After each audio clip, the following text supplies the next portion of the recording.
What if I told you that Adolf Hitler didn't take power with tanks rolling through the streets? He didn't overthrow the government in a violent revolution, and he didn't begin as a dictator.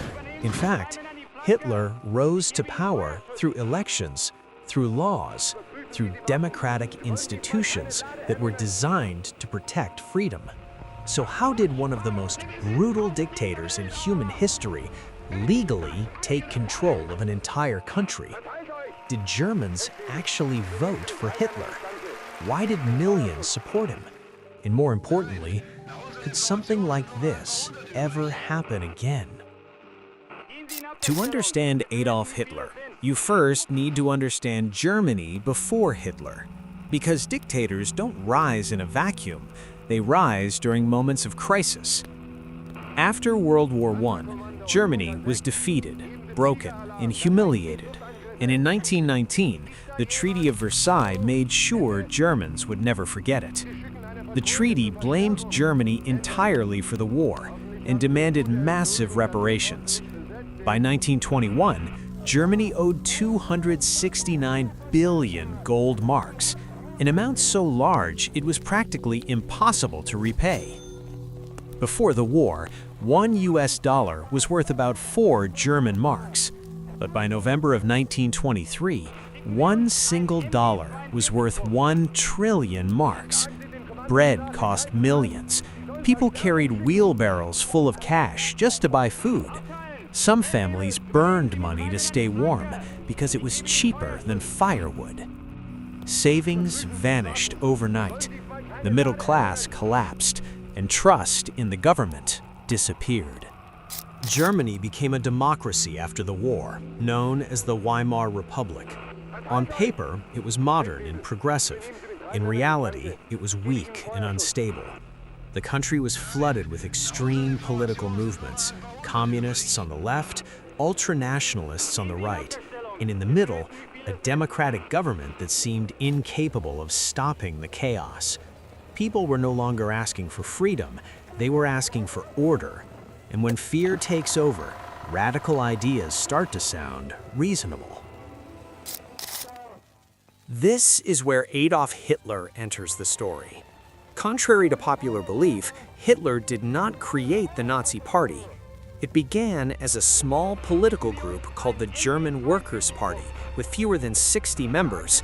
Hitler joined almost by accident. At the time, he was a failed art student, a World War I veteran, and an extremely angry man searching for purpose. But Hitler had one rare talent. He knew how to speak. His speeches weren't intellectual or complex, they were emotional. He gave people someone to blame for their suffering. Politicians, communists, and above all, Jews, falsely accused of betraying Germany from within. This lie became known as the stab-in-the-back myth, the idea that Germany didn't lose the war on the battlefield, but was betrayed internally. It wasn't true, but it was powerful. Hitler never planned to be a politician. He wanted to be an artist. He was rejected twice by the Vienna Academy of Fine Arts. World War I gave him identity, and Germany's defeat gave him rage. He never rose high in the military, but in politics, he rose fast. By 1921, Adolf Hitler had taken control of the Nazi Party. His message was simple and repetitive. Germany was once great. Germany was betrayed, and Germany could be great again. That message resonated. In 1923, Hitler attempted to overthrow the German government in what became known as the Beer Hall Putsch. It failed completely. Hitler was arrested and sentenced to prison. But prison didn't destroy him, it made him famous. During his trial, Hitler turned the courtroom into a stage. Newspapers across Germany spread his name. And while in prison, he wrote Mein Kampf, a book outlining his ideology and future ambitions. Most importantly, Hitler learned a crucial lesson. Violence wouldn't bring him power. The system would.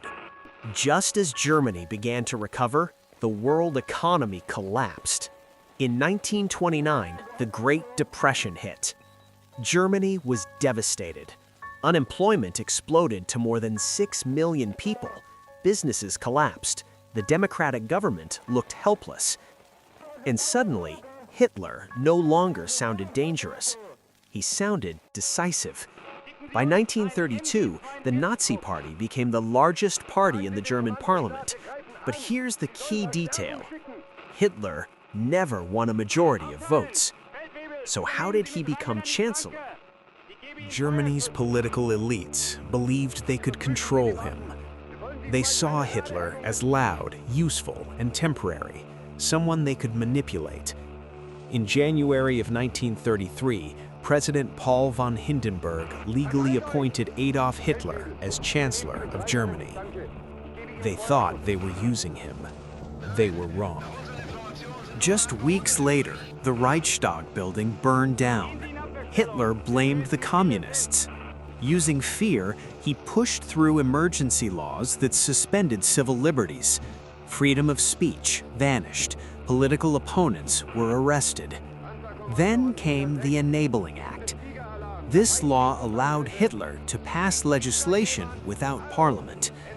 Democracy didn't collapse in a single moment. It signed itself away. By 1934, Adolf Hitler had eliminated political opposition, silenced critics, and merged the offices of Chancellor and President.